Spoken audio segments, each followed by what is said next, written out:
The story most people carry is a clean one.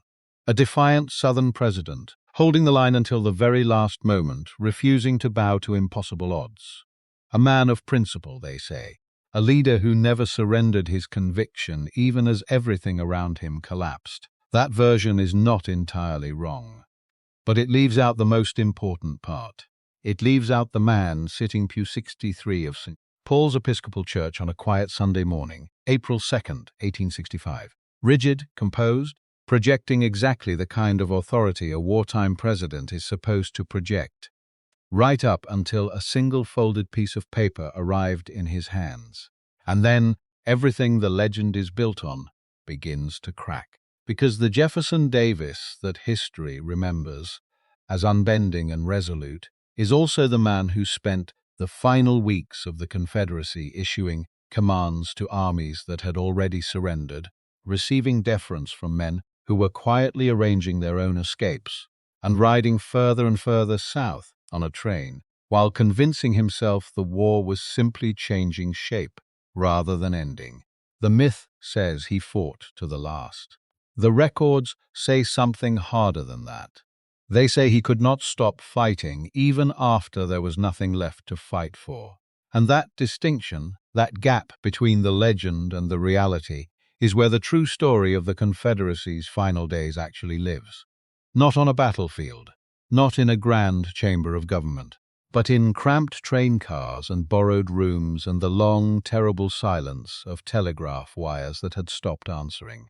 That is the story worth telling. The church is almost silent when the messenger appears at the back of the nave. It is a Sunday service. The pews are full. Confederate officers sit alongside their families in their best remaining clothes.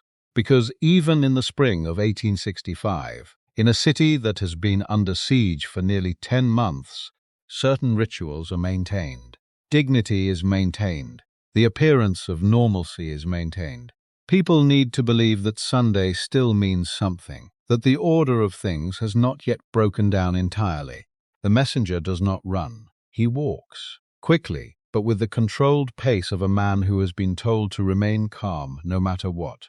Every head he passes turns slightly. Something is wrong in his posture, something coiled, something urgent pressing against the surface of his composure.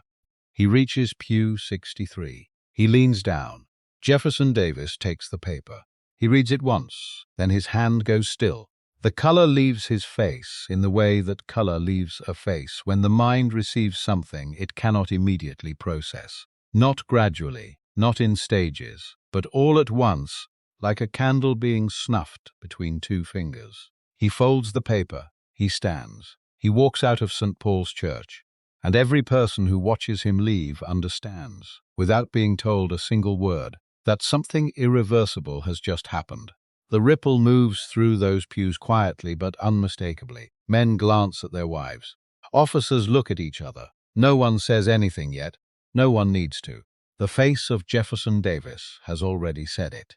What was written on that paper is what the popular legend tends to move past quickly, because the contents are almost too blunt to dramatize. It was from Robert E. Lee.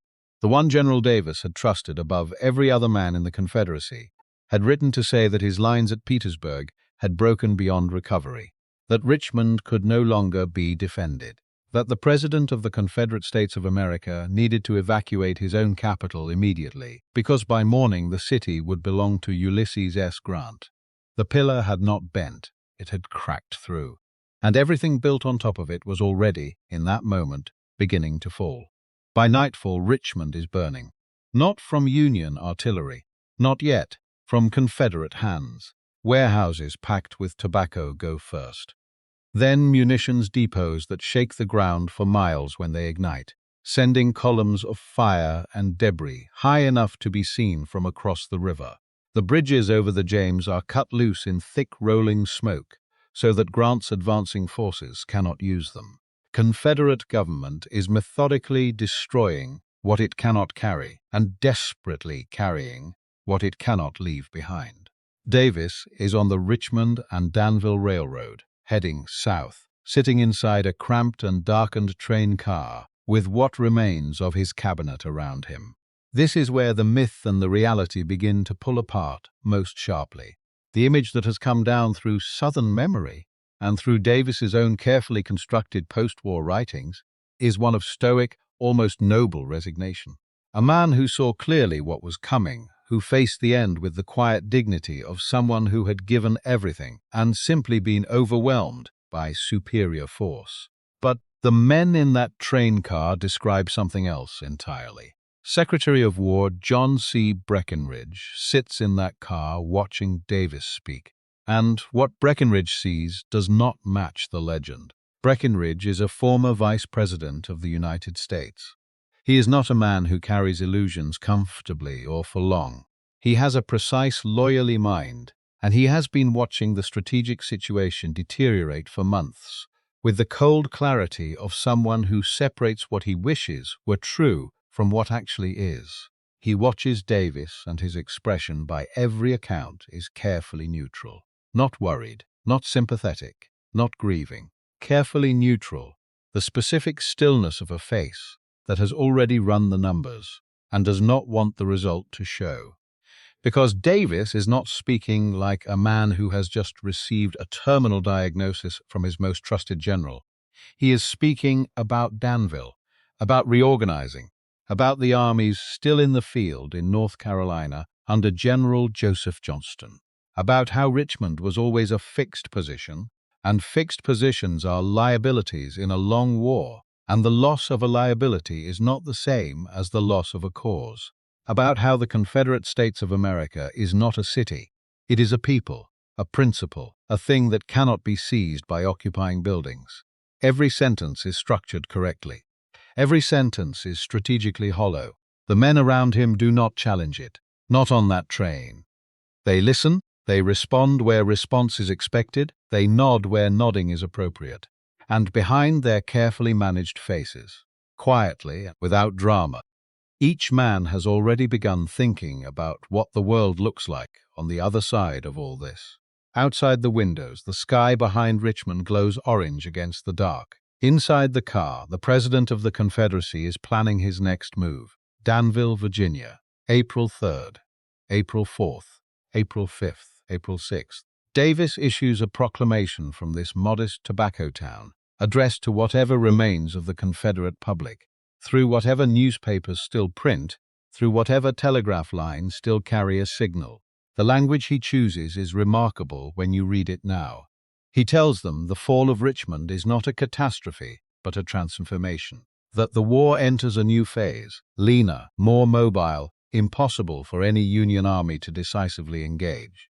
That the spirit of the South is not housed in any building or city, and cannot be extinguished by the capture of one. He believes this, or more precisely, and this is the distinction the myth never examines, he is willing himself to believe it. There is a difference between a man who holds a conviction and a man who is working hour by hour to maintain one against increasing internal pressure. Davis in Danville is the second kind of man, and the effort of it is beginning to show. And then, one by one, the telegraphs go quiet. This is the detail that carries the most psychological weight in the entire final chapter of the Confederacy, and it is almost never given the space it deserves. It does not happen all at once. There is no single dramatic moment when every wire goes dead simultaneously. It happens the way real institutional collapse always happens, gradually, then faster, each silence arriving with less warning than the one before. A dispatch sent north to coordinate troop movements receives no answer. A request for updated positioning from a command in the Western Theater produces nothing. A line to a supply depot in South Carolina simply mid-exchange, as if whoever was on the other end set down the instrument and walked away. Davis sends messages. The messages go into silence. He sends more silence. The Confederate communication network, already stressed and patchworked after years of war, is coming apart now that Richmond is gone, and the central administration holding it together no longer functions. Each dead wire means one less place Davis can reach with his authority. The territory he can actually influence is shrinking, not just on the map, but in the far more immediate sense of what he can know, what he can direct, what he can affect. Breckinridge watches this too. He watches Davis sit at a table drafting orders for troop movements that have no realistic path to execution, addressing commanders who may already be captured, planning logistics for supply lines that no longer exist, responding to a strategic situation that had fundamentally changed days ago and was changing further with every passing hour. The Union cavalry is being reported closer. The reports are imprecise, rough distances, uncertain timelines, but the direction is never in question. They are coming south. They are moving quickly. The ticking clock that began in St. Paul's Church is growing louder in the Georgia and Carolina air, and Davis either cannot hear it clearly or will not. Then Davis raises the idea of a partisan war. He does not raise it tentatively. He has clearly been thinking about it at length, turning it over, examining it from multiple angles. Confederate forces dispersed into the southern countryside, he argues, fighting as irregular guerrillas, making occupation so costly and so grinding that the Union government eventually concludes that a negotiated settlement is preferable to endless attrition. It has worked in other wars, in other centuries. It is not an absurd idea on its face. Breckinridge lets him finish, and then Breckinridge explains, with the unhurried precision of a man who has already thought through every version of this argument and its responses, why it will not work here. There is no supply infrastructure capable of sustaining dispersed irregular forces across a region that has already been stripped by 4 years of war. The southern countryside is not a population poised on the edge of renewed resistance. It is exhausted, hungry, and in many areas quietly grateful that the shooting has stopped. Without a functioning government to provide legitimacy, without a treasury to provide material support, without communication infrastructure to provide coordination, what Davis is describing would not be a continuation of the Confederate cause. It would be the further destruction of the southern civilian population. It would be the burning of farms and the hanging of men who picked up rifles, prolonged for months or years, arriving at the same endpoint, but with considerably more suffering distributed along the way. Davis listens. He does not concede. He says Johnston is still in the field. He says they must move further south. He says there is still time. The cabinet gathers its papers. The horses are prepared. The movement continues. But the atmosphere inside, that traveling remnant of a government, has changed in a way that cannot be walked back. The men around Davis are still performing deference, still saying, "Yes, Mr. President," in the appropriate register, still treating the daily decisions as if they carry genuine executive weight. But the performance has separated from the belief that used to underpin it. They are deferring now because the moment to stop has not quite arrived, and because none of them wants to be the one who forces it. That moment is close. Washington, Georgia, early May, 1865. The Confederate States of America has contracted to the dimensions of a single borrowed room in a small Georgia town, and even that room feels too large for what remains inside it. No functioning government apparatus, no army of meaningful size anywhere within reach, no communication network that connects to anything real. Just a table, a handful of men in worn gray coats, and a president who is still writing dispatches and still using the word "we," as though it refers to an institution that continues to exist. This is the last cabinet meeting of the Confederate government. There is no ceremony. There is no historical pageantry to soften what this meeting actually is.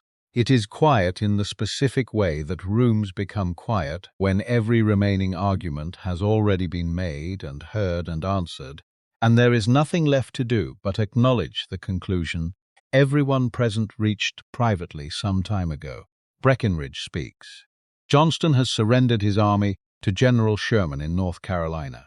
The last significant Confederate force east of the Mississippi River is gone. There is no guerrilla war in any realistic sense. There is no new phase. There is no geography further south that changes the underlying fact of what has happened. It is finished, not as an opinion, not as a recommendation from a man who has lost his nerve, as a plain statement of fact from a man who has run every alternative to its end and found nothing there. The room holds what follows, and Davis, the man who left St. Paul's Church without breaking stride, who drafted proclamations on a burning night in Richmond, who sent dispatches into silence and kept sending them, who argued for a partisan war against the practical judgment of his own Secretary of War. That man sits at that table, and something behind his eyes goes still, not weeping, not raging, not the dramatic collapse the myth sometimes substitutes for the harder truth. Something quieter, something more final. The stillness that settles over a man when the last argument he has been maintaining, not against his enemies, but against his own comprehension of what is real, finally gives way, not with a sound, just with a silence that is different from all the silences before it. Around him, the cabinet members begin to stand. They gather their coats with the unhurried movements of men who have already made their decisions. Brief words are exchanged, the minimal courtesies of men who have nothing adequate to say and know better than to reach for something larger, and they leave. One by one, without drama, without ceremony, without a final speech that history can later inscribe on a monument. Judah Benjamin walks out thinking about London, where he will eventually rebuild himself into a celebrated barrister and die in comfortable obscurity, having never looked back. Breckinridge walks out calculating the precise terms of a surrender that will not result in a treason trial. The others walk into the Georgia afternoon thinking about the ordinary futures, farms, families, the slow work of civilian life, that were always waiting on the other side of a war they now understand was lost before any of them were willing to say so. Davis rides on. May 10th, 1865. The pine forests outside Irwinville, Georgia, hold the morning fog close to the ground. It moves between the trees in slow drifts, muffling sound, softening distance, making the world feel smaller and closer than it is. Davis's diminished escort has made camp in the pre-dawn hours, not far from where Verena Davis and a small civilian party have also stopped for the night. The camp is quiet. The birds have not yet started. The fog sits heavy and still. Then the cavalry arrives. 2 Union regiments, approaching from separate directions in the grey darkness, converge on the camp at nearly the same moment. In the confusion, the fog, the early hour, the absence of clear communication between the 2 columns, the units briefly mistake each other for Confederate resistance. Shots are fired. 2 Union soldiers die in that accidental crossfire before the error is understood and the shooting stops. It is the last violence of Jefferson Davis's war, senseless, directionless, belonging to no one's version of the story. Davis is taken without a final stand. He is dressed against the cold morning, a shawl across his shoulders. There is no declaration, no gesture built for memory. He is placed under armed guard and moved north. Fort Monroe, Virginia. Stone walls, cold water, iron doors. For a time, in a decision that will later complicate the Union's legal case against him considerably, he is placed in actual irons. The man inside that fort, staring at those walls, is not the figure the legend constructed. He is not the unbending president who never surrendered his conviction. He is what is left when a conviction has been carried past every rational boundary, past every piece of evidence, past every quiet voice that tried to name reality for what it was, and has finally, with nowhere further to run out of road. The legend says Jefferson Davis never broke. The records say he spent 5 weeks riding south, writing dispatches no one answered, planning a war that existed only in the narrowing space between his certainty and the silence of the dead wires. The legend is easier to carry through history. The reality is more accurate. And the distance between those 2 things is exactly the length of a walk down the center aisle of St.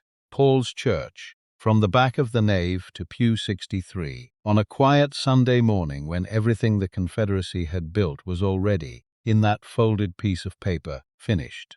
Every legend survives because someone needed it to.